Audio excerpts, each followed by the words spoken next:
Hi friends, ఈ వీడియోలో మనము ఫోటోకి ఇమేజ్కి మధ్య ఉన్న వ్యత్యాసాన్ని మనం తెలుసుకుందాం.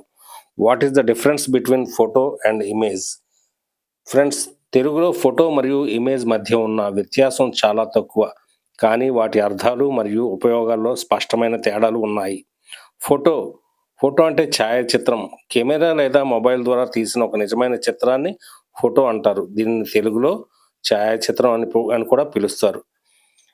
ఇమేజ్ అంటే ఒక ప్రతిమ. ఇది ఒక విస్తృతమైన పదం. ఇందులో ఫోటోలతో పాటు డ్రాయింగులు, డిజిటల్ గ్రాఫిక్స్ లేదా మనసులో ఉండే ఊహలు కూడా వస్తాయి. దీనికి తెలుగులో చిత్రము లేదా ప్రతిమ అనే అర్థాలు ఉన్నాయి. ప్రధాన వ్యత్యాసాలు ఏంటంటే, ఫోటో దీని లక్షణం, ఇది కెమెరా ద్వారా తీయబడింది.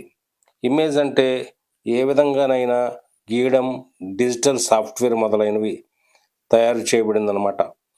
తెలుగు పదం ఏంటంటే ఫోటోకు ఛాయాచిత్రం. ఇమేజ్ అంటే చిత్రము, ప్రతిమ లేదా పటము. వివరణ: మరి ఫోటో అంటే ఒక వాస్తవ క్షణాన్ని బంధిస్తుందన్నమాట.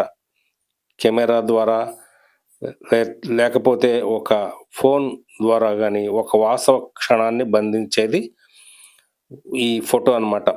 అయితే ఇమేజ్ అంటే ఏదైనా ఒక దృశ్యం లేదా వస్తువు యొక్క ప్రాతినిధ్యం అన్నమాట. వాడుక: వ్యక్తిగత ఫోటోలు, పెళ్లి ఫోటోలు మొదలైనవి ఫోటోలు జాబితాలోకి వస్తాయి. అయితే ఇమేజ్ అంటే డిజిటల్ ఫైల్స్, లోగోలు, గ్రాఫిక్స్ మొదలైనవి. క్లుప్తంగా చెప్పాలంటే అన్ని ఫోటోలు ఇమేజ్లే, కానీ అన్ని ఇమేజ్లు ఫోటోలు కావు. ఉదాహరణకు, పెన్సిల్తో గీసిన బొమ్మను ఇమేజ్ అనవచ్చు, కానీ ఫోటో అనలేము.